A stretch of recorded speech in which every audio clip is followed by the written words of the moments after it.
That's awesome. This guy lives in San Diego? Yeah. Yeah, I'll probably climb with him again this summer. Oh, there it is. Did you know a climber named Chip Lee?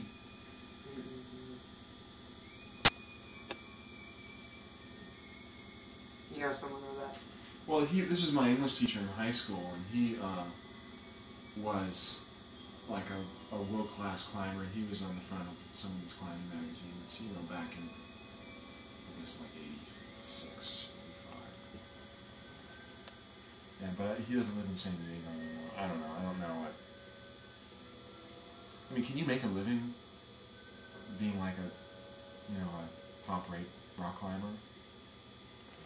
I guess endorsements, equipment endorsements, that kind of stuff. Yeah, you'd have to be like in the top. Oh, you could if you're into competition climbing. But most of the people that are into that are competition climbing. Yeah, they just tour the country and enter competitions. And a competition would be whoever gets to the top the fastest? No, there's according to difficulty. They set up, they're mostly indoor. They set up these, routes. Oh, indoor, okay. Yeah, and then you have this. Have you ever done competition climbing? So, yeah, people that do that, they can, if they're extremely good, they go on the circuit. It's not a real big circuit, but, Circuit. But they make money, yeah. They travel around, and they make big prize money. But, I don't know. They, it's kind of a different segment that does that stuff. They focus on indoor stuff, and they maybe don't do as much outdoor climbing. Yeah, and they focus on pure technical, stuff rather than actual ascents or anything. So some of them, would you do nothing off? Footage of Katie Brown, and she's not very tall, and but she just has all these gravity defeating tricks more instantly down than anyone else. I worked at American Gladiators. There was a guy, a rock climber there, who they were just astronomically expensive. But he would maintain the wall, and he would, have to go and change it around for the different, the different rounds of competition, every week or so, when the same person would come back. And he was making a pretty good living for the summer maintaining the wall. So, if you ever get sick of the computer business, you can always, go into television, American Gladiators, wall. So how long did you work there? Just a summer. Half a summer. For a season, basically. Where was that filmed? Universal Studios. Oh. Yeah. So what was that like? What'd you do? I was an RF spotter. RF being RF frequency. The American Gladiators wore helmets that had lipstick cameras on them, and the transmitters weren't strong enough to make it all the way to the van outside. So they had me and this other guy in the rafters of the building, the rafters of the filming studio. So it was always like, like 110 degrees up there, and we had these parabolic dishes that were about this big, and we had to point them at the gladiators' heads. And we had an oscilloscope that would tell us how the signal was coming in. So we would spend, 8 hours a day, or actually it wasn't, because they only some of the contests had the helmets, bringing them in on a little scope. Wow. Yeah, That's really good. It was an incredible job. So that must have been a wild place to work. It's a pretty weird place to work. The Gladiators were. And that was the only show you were involved with? Yeah. I mean, that's the only major TV shows. I've done some PBS stuff. But I mean, they had you there just for that? Oh, yeah. Yeah, they did an entire season in like a month and a week. Oh, really? So we would do basically 2 shows a day, 5 days a week. And then, what were these people like? The Gladiators? They were wonderful. They were some of the most wonderful people I've ever known. No, I mean, some of them were very friendly, and some of them were total, stuck-up idiots. the women were generally really nice, and the guys were generally big media assholes. But it was interesting to work there, though, because over the course of the season, I mean, just over the course of a couple of weeks, they would go from sort of happy, sort of cheery, good-looking people to just wrecks. You know, because they had to compete in these incredibly, you know, bedraggling events, you know, for a couple hours out of every day. And so they would, you know, they get all cut up and sprained and bruised and just wrecked. Really? At the end of the season, yeah. And then at the end of the season, they'd start bringing in the alternate gladiators. You know. Oh, I mean, it'd be the same people show up to show? Yeah. The same gladiators. Yeah. Really? Yeah, sure. I thought it was like a game show where they It is. You have contestants come in that challenge the gladiators. Oh, I so, you know, there's only so many gladiators. see. And were there serious injuries? I think there was the giant, like the hamster ball that they would put them in. And at one point, the chicken wire got opened up and opened up someone's buttock. And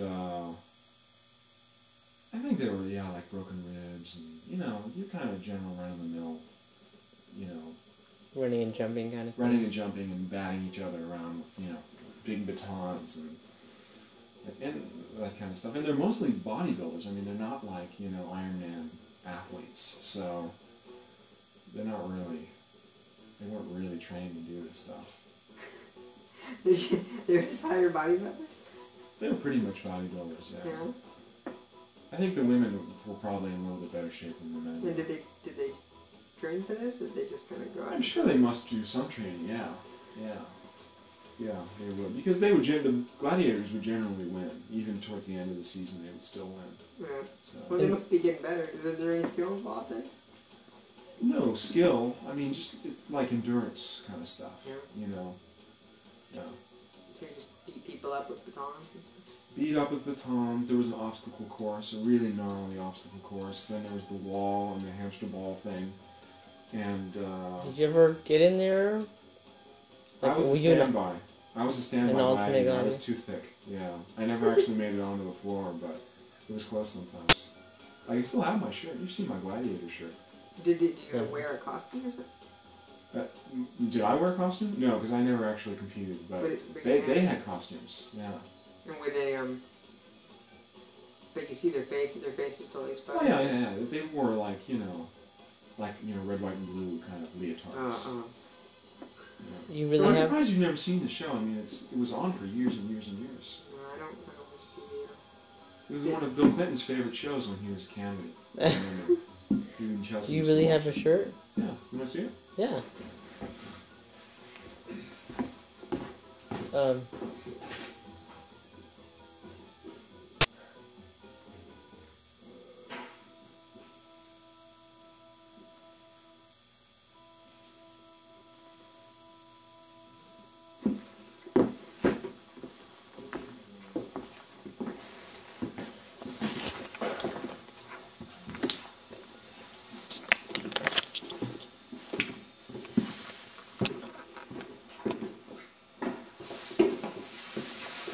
It's in my amazing bag of shirts. So how would you possibly fill in for bodybuilding? I was much more buffed up. I was doing the circuit, that kind of stuff. I was much more buff. But you know, I was toothpick, so there it is. Wow. Yeah. No, it's an Adidas thing. Yeah, Adidas. Were the sponsors? I guess they at least sponsored the t-shirts. So this is gonna be my ticket one of these days, you know. Ticket to...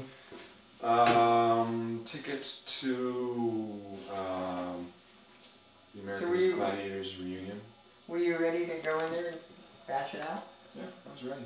Yeah? Yeah, I was ready. I mean, of course, I was an RF spotter, so they would have had to pull someone in to be my replacement up in the rafters. But yeah, I do pull-ups and sit-ups, and oh, my dad gave me this one. Isn't that nice? Isn't that strange? My dad gave me that. Remember my dad giving you that? And the Oh, these are excellent. you think you would have been intimidated by any of the contestants? Contestants were generally pretty scrawny. I mean, they weren't bodybuilders. They were just like athletes, Yeah. like marathon runners and that kind of stuff. So Where do they find these contestants? they held competitions around the country. They would be like modeling things where the Barbizon people are going to be in San Diego on December 2nd. And you all go down there and they're giving out buttons, and it was that kind of thing. So yeah, on the show they would show the competitions in gymnasiums, the local high school And gymnasiums. the competitions, or was they giving batons and meet each other after? I think they were like, how many pull-ups can you do? How long can you run in an anaerobic chamber and that kind of stuff. Oh, hey, do you guys want this? Come on, Mike. All right, you want this T-shirt? What does it say? It's SideQuest. It's got a picture of the Earth on it. Okay. Somebody wanted this. Who was it? It was Allison's friend. Oh, my ex-girlfriend made me this. Isn't that nice? No, is that in your Gladiator days? Actually, it was. It was, yeah. I used to completely fill this T-shirt. It was tight on me.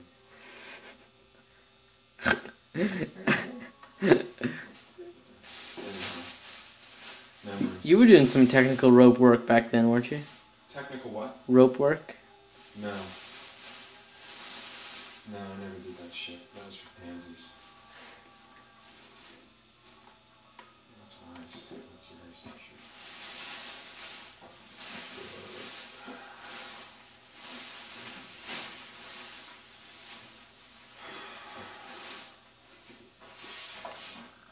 Fruit festive? Sure. Alright. Maybe it looks a little sweet for me right now. Thanks. Sorry. It's sweet for you any time of the day. Blueberry, orange, strawberry. Here, shoot Mike and I together.